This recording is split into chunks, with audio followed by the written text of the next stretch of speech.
In 2003, Lego was bleeding cash. It forgot what made the brick powerful. Then a new CEO walked in. He made one brutal decision: return to the brick.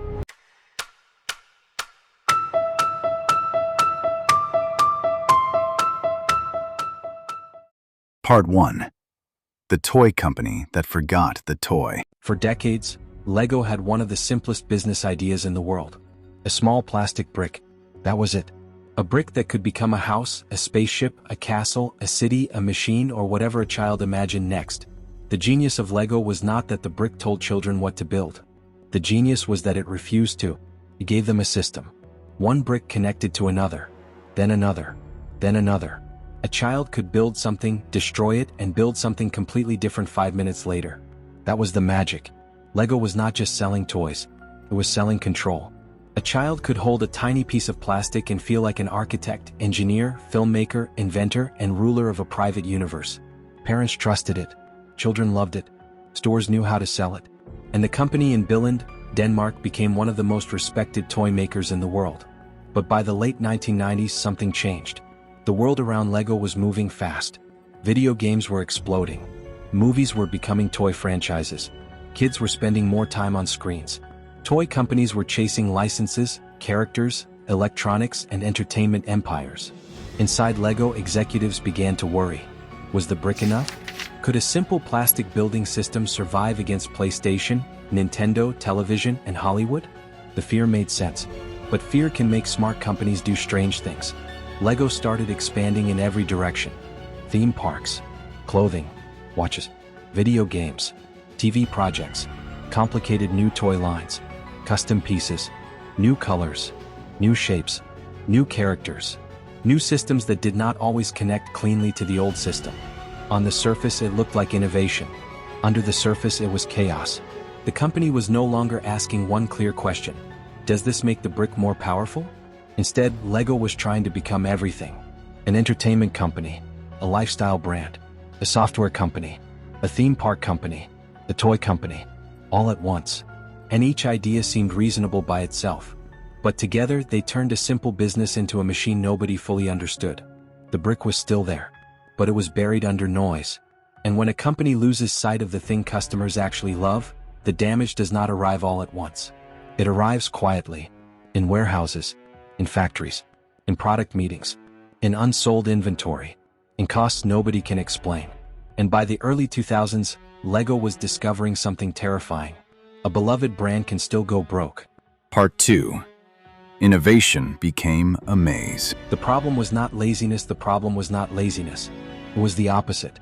The company was working too hard on too many things. Every department wanted to innovate. Every team wanted to prove it could create the next big thing. Every new product line promised growth. But innovation without discipline becomes expensive confusion. Lego began creating more specialized pieces. A dragon wing for one set, a strange windshield for another, a custom weapon, a unique body part, a weirdly shaped rock, a piece that looked interesting in one box but could not be reused easily in hundreds of other boxes. That mattered, because Lego's business depended on reusability. The classic brick was powerful because the same piece could appear in a castle, a spaceship, a pirate ship, or a police station. But when the company created too many special parts, costs exploded. Factories became more complicated. Storage became more complicated. Design became more complicated. Supply chains became more complicated. And the customer did not always see the value. A child did not care that Lego had created a highly specific plastic part that cost the company more to manufacture. The child cared whether the set was fun. That gap between internal complexity and customer value is where companies start burning money.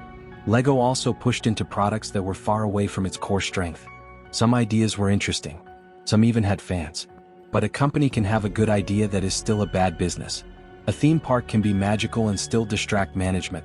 A video game can be popular and still pull the company away from what it does best. A clothing line can carry the brand name and still add nothing to the core product. The problem was not that Lego tried new things. The problem was that Lego forgot to ask whether those new things strengthened the system.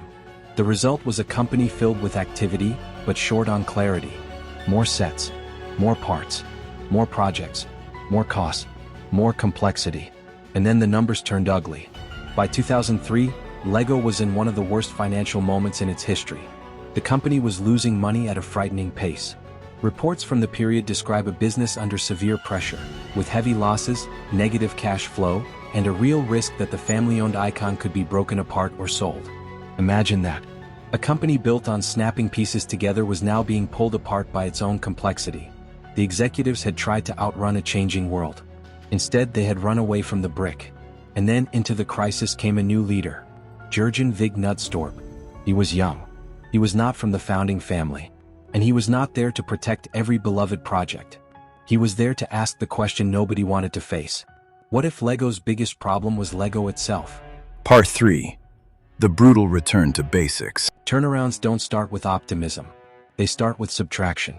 When Jørgen Vig Knudstorp took the helm at Lego, the company didn't need another inspirational slogan. It needed discipline.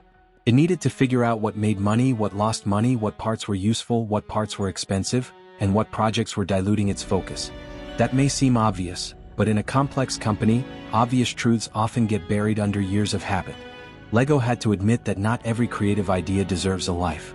That some products have to go, some parts have to disappear, some experiments have to stop, and some dreams have to be sold. This is where the turnaround got tough. Because Lego wasn't just getting rid of bad ideas. It was getting rid of good ideas that employees loved. That's the tough side of focus. Focus isn't saying no to garbage. Anyone can do that. Focus is saying no to interesting ideas that don't serve the mission. Knudstorp pushed Lego back towards the core. The brick, the system, the building experience. What made Lego special from all the other toy companies? The company streamlined its products, cut its costs, simplified product lines, sold off businesses like the Legoland parks so the company no longer had to pretend it could run the entire entertainment universe. The company also got more serious about profitability. A toy set not only had to look exciting in a design meeting, it had to make business sense. How many unique parts would it have? Could those parts be reused in other sets? Would retailers understand it? Would parents buy it? Would kids build with it? Would it strengthen the Lego system? The last question was the key, because Lego had come to believe the brand could be extended indefinitely. But a brand isn't a magic stamp you can stick on anything. Love for the Lego brand had always been tied to the experience of building, to the system itself. And once Lego refocused on the brick, on building not just as nostalgia but as strategy, the company was in a position to grow again. Lego didn't survive by going old school. It survived by re-remembering what was timeless. The brick, the child, the system, the endless possibility of recreation. Part 4. Listening to the builders. Lego's comeback wasn't just about cuts.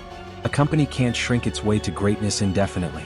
Eventually, it has to grow again. But this time, Lego had to grow from the right place. It began listening to the people who understood the brick best.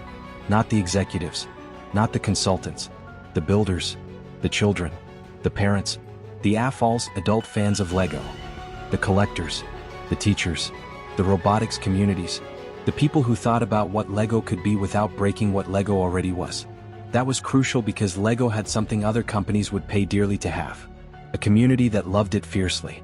People not only bought Lego, they built it, they modified it, they displayed it, they used it for teaching, they collected it, they debated it, they even got angry enough about it to tell the company when it messed up.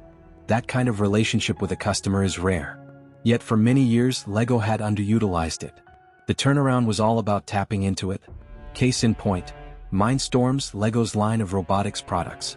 When Lego launched Mindstorms, it had the potential to be just another expensive gadget. But it also had a deeply passionate community who both understood the programming aspects of it and its potential for creative expression with physical Lego bricks. Lego's new approach: engage those power users, get feedback from them, and even let them help inform product development. This was a significant change because the previous Lego model for innovation was often driven by the top. What do the executives or designers think the future should look like? Lego's new model was much more grounded. What do builders actually do? What do they love? Where do they get stuck? What inspires them to create? It wasn't that Lego outsourced the company to its fans. It was more that it finally listened to the people who were the closest to the product. Simultaneously, Lego smartly exploited the appeal of licensing. The Star Wars, Harry Potter, and other branded sets weren't replacements for the core brick. They provided a story for the brick. A kid could build a Millennium Falcon out of Lego, take it apart, and turn the bricks into something completely different. The license served the brick, not the other way around. That's when Lego started looking scary again.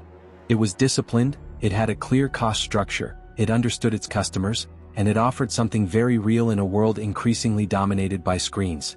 A tactile experience, a physical act of creation that screens can't replicate. LEGO didn't beat video games by pretending they didn't exist. It beat them by offering a different kind of experience that games simply could not match. Part 5. Brick by brick, the empire returned. The turnaround didn't happen because LEGO stumbled onto one magic product. It happened because LEGO rebuilt the company around a single idea. Everything had to link back to the brick. Sounds simple, right? In business, simple can be brutal. Simple means less distraction. Simple means managers can't hide behind shiny side projects. Simple means the company knows how to make money. Simple means creativity has rules. For LEGO, those rules translated into freedom.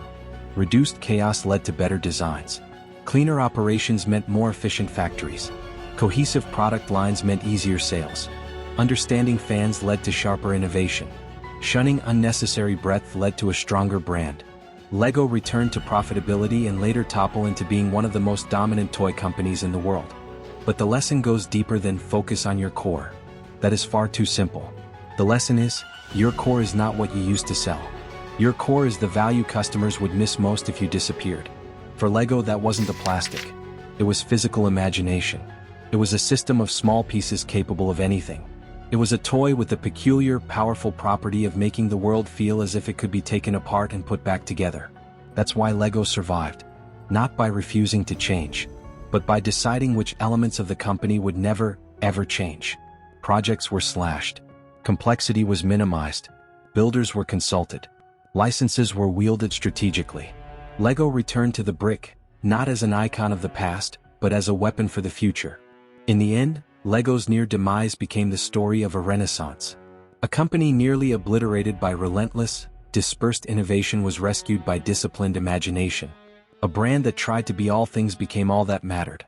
It's the bizarre irony of empires. They sometimes collapse for lack of change. Sometimes they almost do because they change too much. LEGO learned that growth that isn't directed is just noise. And when the noise stopped, the brick remained. Waiting. This is the Noir ledger. Every empire leaves a paper trail. And sometimes it's built one brick at a time.